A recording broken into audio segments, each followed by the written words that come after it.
Well, hi and welcome back to my shop. I'm just about to perform a test on this radio to determine how far the signal is getting, or if the signal is even getting partway through the radio. And I'm testing it right here at this location. The last video explains in detail how I arrived at this test and why I think it's going to be useful.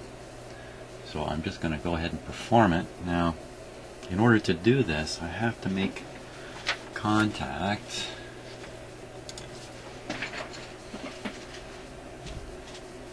with this lead right here.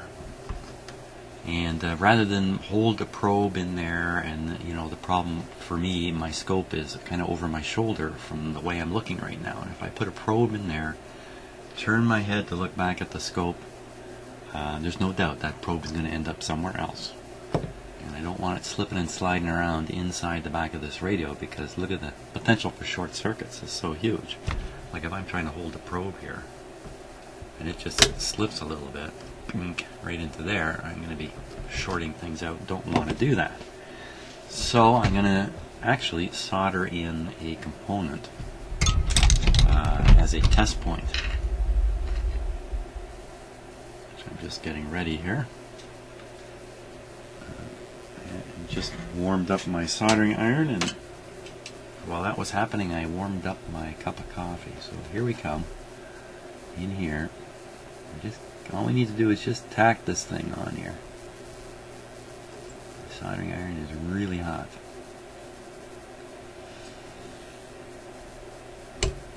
There we go. My coffee is not quite so hot. So just taking a look to make sure we didn't introduce a short. Looks good. Okay, so I can clip my oscilloscope onto that lead, or attach it in some other fashion.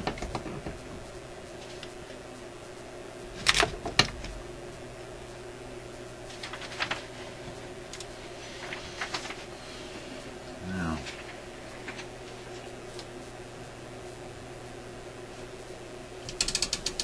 let's get my scope a little bit set up here.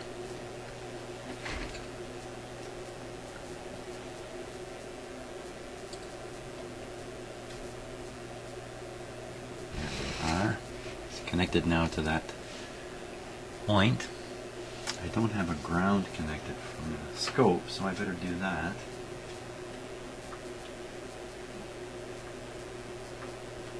And we'll just be grounding to the chassis. Okay, so here's my ground connection. And a good point, I'm pretty sure it would be this right here. Okay, kind of leaves this test lead floating in the air through my shop, which is not the best way to do things.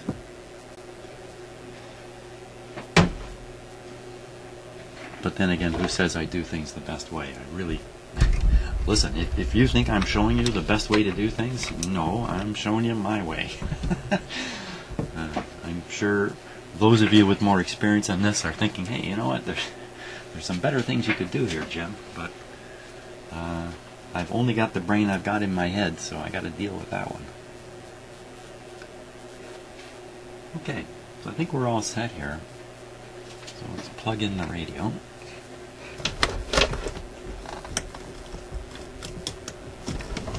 Now there's really no chance of a hot chassis on this radio.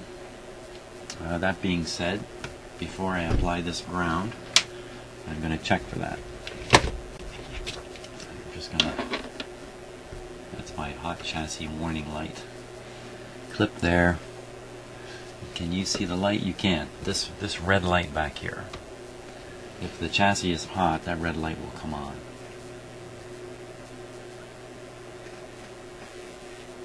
Okay, just making a little safety check. Everything looks okay. There we go. So the lights aren't working on this radio. Unfortunately, I haven't put new lights in yet. So convince myself that the radio's on, I can do two things. One is take a look at this meter here, which you're having some trouble seeing. There we are. There we were.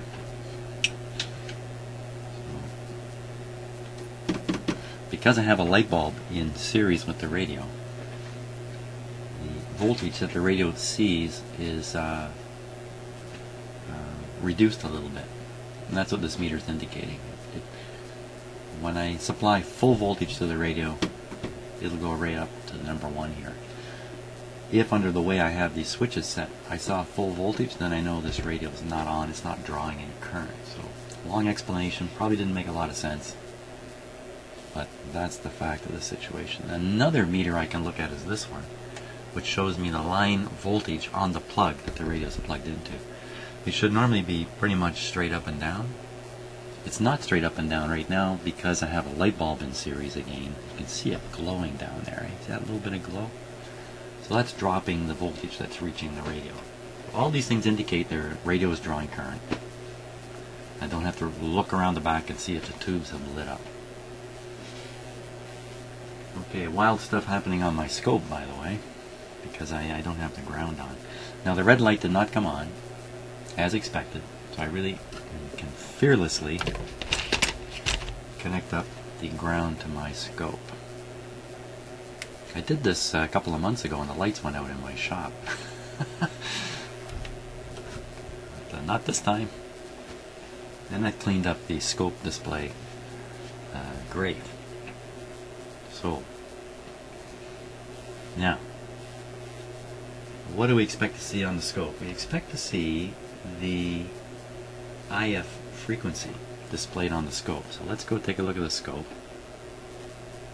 And I got to do this by hand holding my camera here.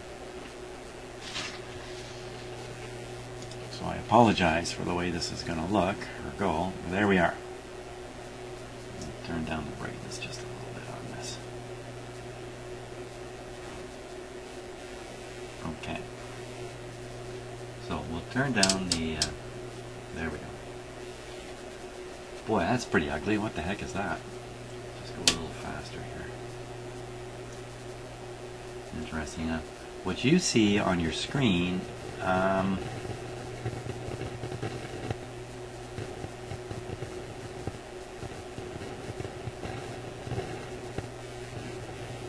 interesting.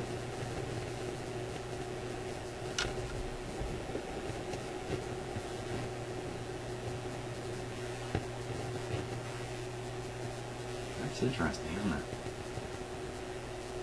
Being very...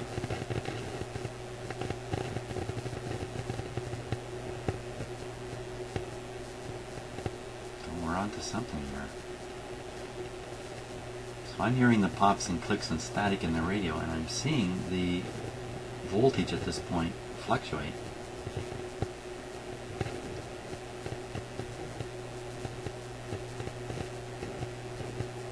And I'm guessing you can hear that static and clicking too. If I can hear it, I think you can hear it.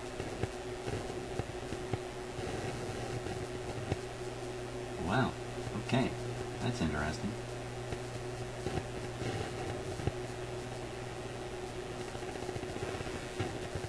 Let's put it on FM and see if there's any difference. Here we go, FM.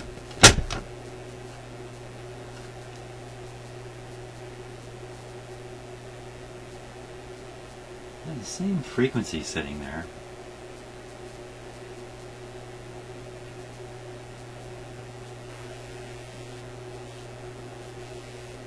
And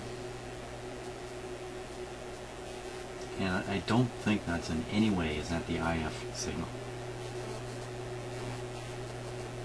I noticed the static disappeared and the DC voltage level on the screen now is steady.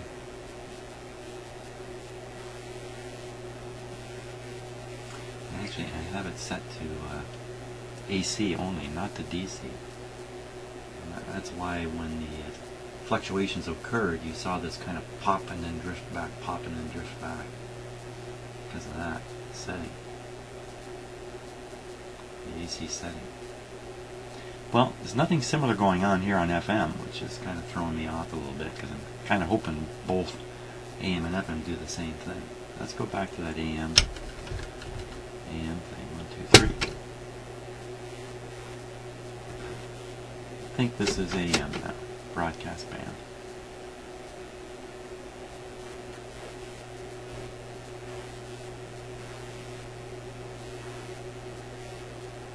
Okay, just hang on a second while I check. My arm got tired holding that camera up too. Let me check. Make sure we're on AM. Yep. Where'd the funny static go?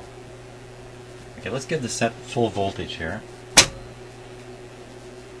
Okay, that may encourage that static effect.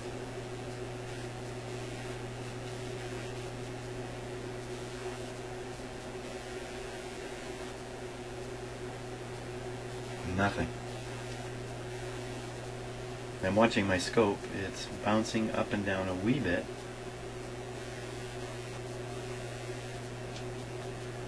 Really, there's no sign of the IF frequency here. And when I switch to FM and AM, other than a big change in the voltage, let's take a closer look at that. That change in voltage is a little odd.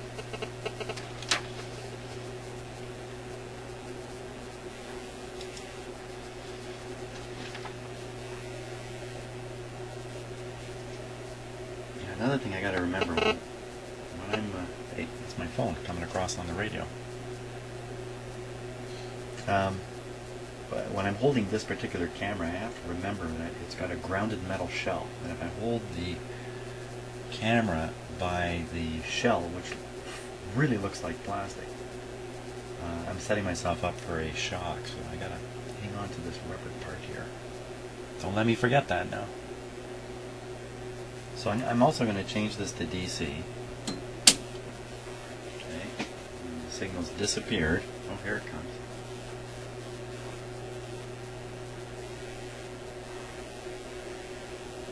It's kind of weird floating in like that.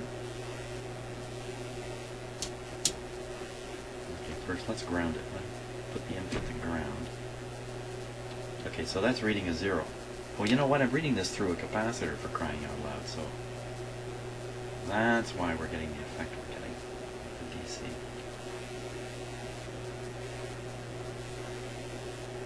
Okay, let's try reading it without the capacitor here.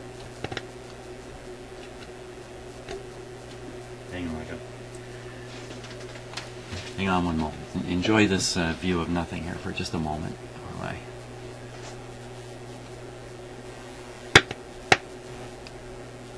That was me clipping on the scope, now no longer going through the capacitor.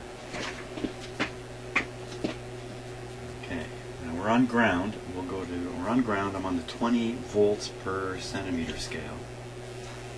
Let's put this right on 0. Okay, I'll put it on DC here. Come on, switch. There we go. Okay, so you saw it pop up, according to my uncalibrated scope, about 20, 25 volts maybe.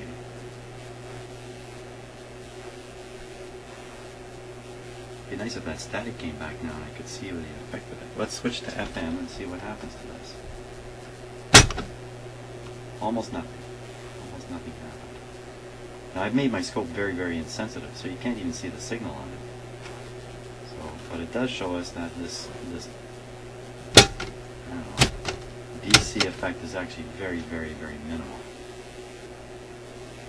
Go back to looking at the actual signal here.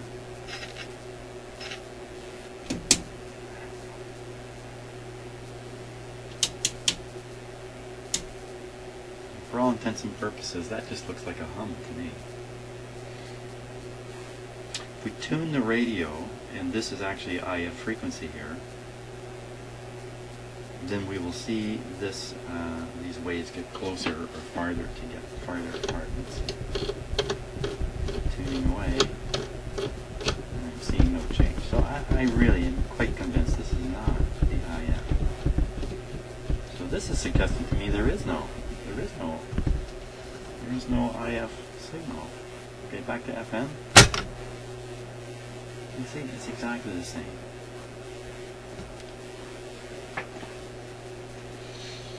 That's my conclusion from that little bit of testing.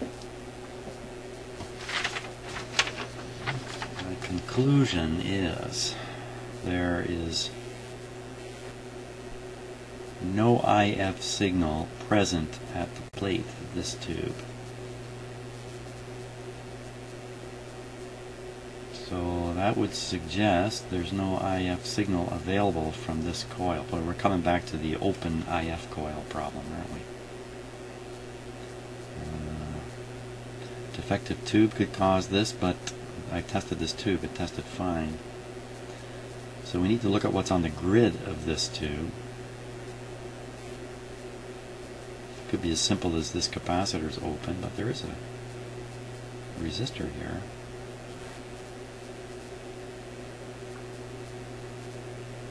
Yeah, let's just switch over to the grid and see what's on the grid of this tube. And try to work our way back from there. So the grid is on pin number 2. I can read with my microscopic vision here. Okay, so pin number 2. Pin number 2. Okay, and we're looking at pin number 6 right now, so I'll take this off here.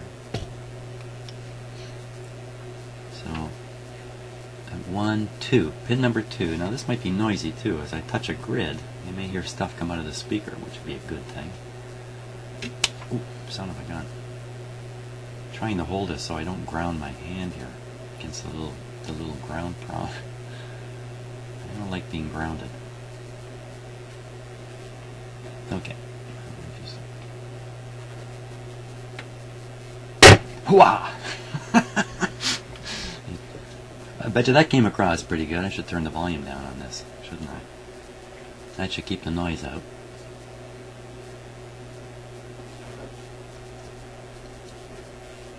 Now, I have to do that thing where I hold this and turn my head. Oh, there's definitely something there. There is definitely a signal there. Now,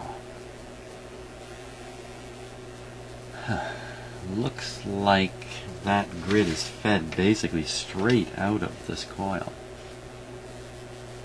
No, it's got capacitor and a resistor deal going on there.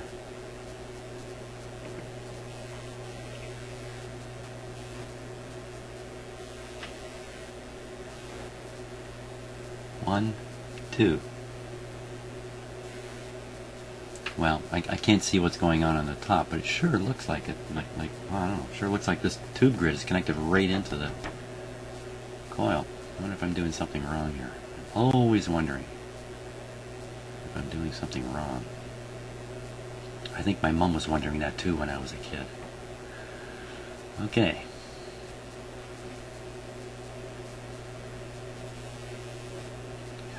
Well, the IF signal is generated over in this tube, so let's see what we see at the top of this tube, which is pretty easy to pick off, and it's also pin number 6 off the top of this tube, the ECH81. Just double checking because I don't like to use. Okay, so there's the tube chart. ECH81 is the tube towards the back. Looking in the radio here.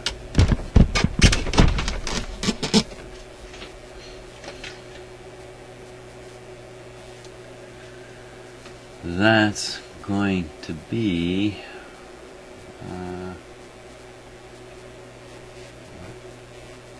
up here, right there. There, I'm pointing right at it. There it is. Now, once again, I'm stuck. Pin number 1. Okay, I think I see which one's pin number 1, 2, 3, 4, 5. There's pin number 6. Okay, so what I'm hoping. So when I contact pin number 6, let me just see, maybe you can see my scope there, but yeah, you can. Okay.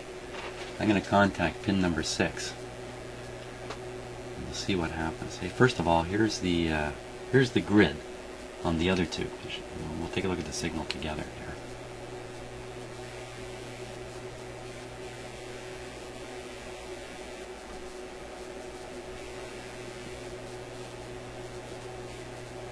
That's a real schmozzle of a signal.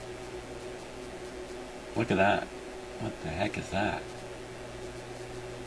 That's what's reaching the grid.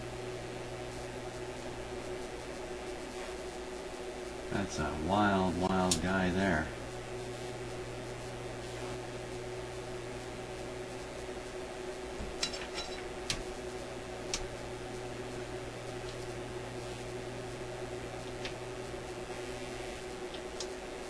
I can't trigger on that. That's some strange looking thing. That is really weird. Okay, hope I wasn't blocking that from your view. So now we'll go up on the grid, no, the plate of the mixer tube. Here we go. Ooh, ooh, ooh, ooh. And I see nothing.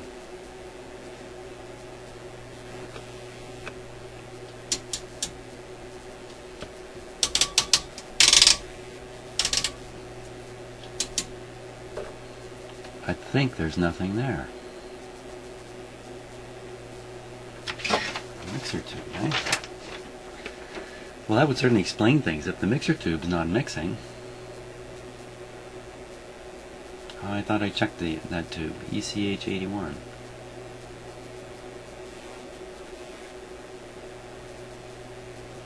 Okay, let's flip it to FM. Oh, that was FM. Okay, so let's switch to AM. That's AM. Okay, we'll go back up here on this. Okay, so first of all, this is the grid of the next tube. Grid of the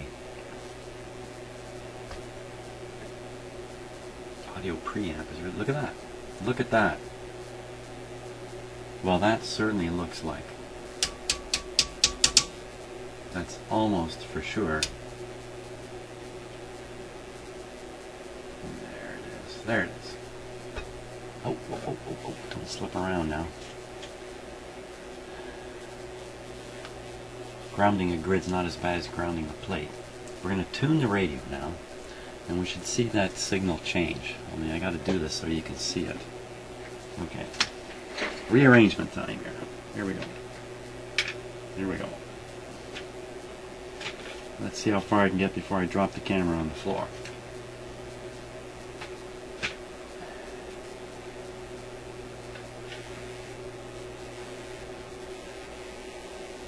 Okay, I think we can call that success.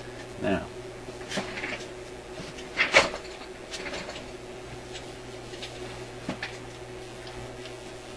0.2 volts per division, and my scope is running flat out in terms of speed.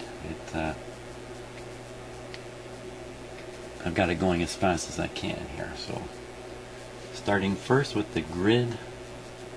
Now let's look at the output. Okay, that's the output from the tube.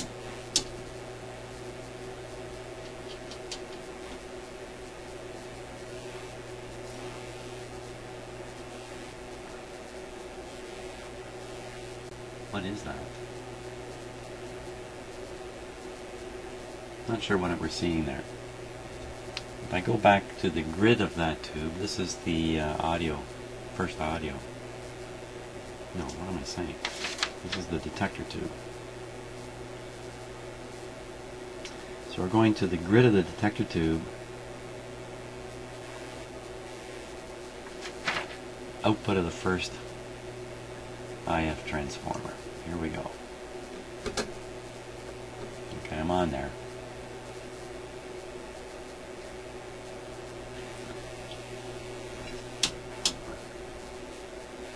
Hang on now.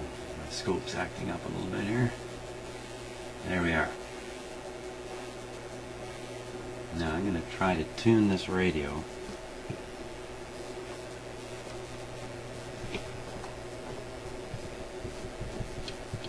Tuning, I don't see that frequency is changing at all.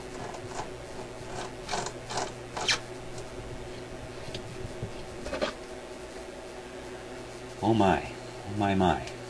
Oh my my my my. That shouldn't change. That's the IF frequency.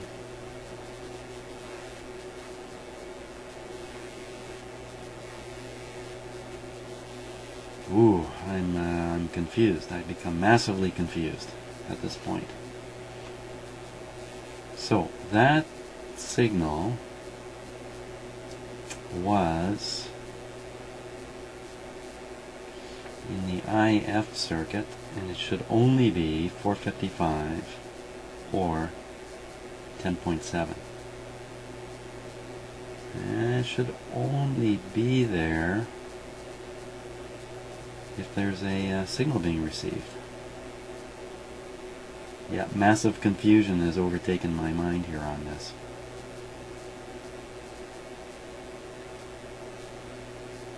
So I'm staring at the circuit diagram here, trying to think of another spot to test this.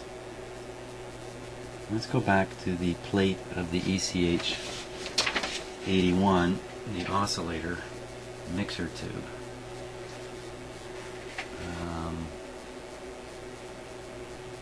And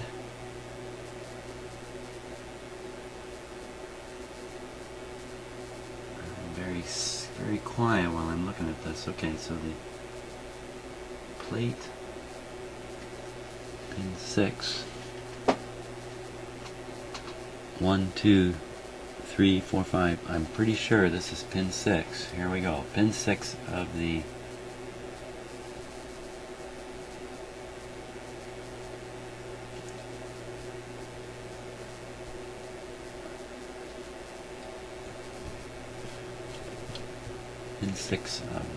mixer tube.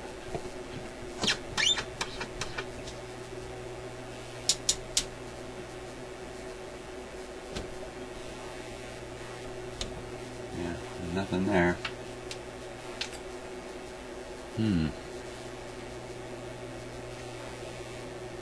Something wrong with my measurement technique, maybe. Okay, I think I gotta stop and think more for a while now.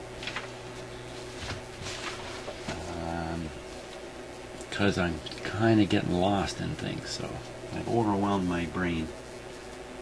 I've reached my limit, so I'm going to ponder this for a little bit before I continue.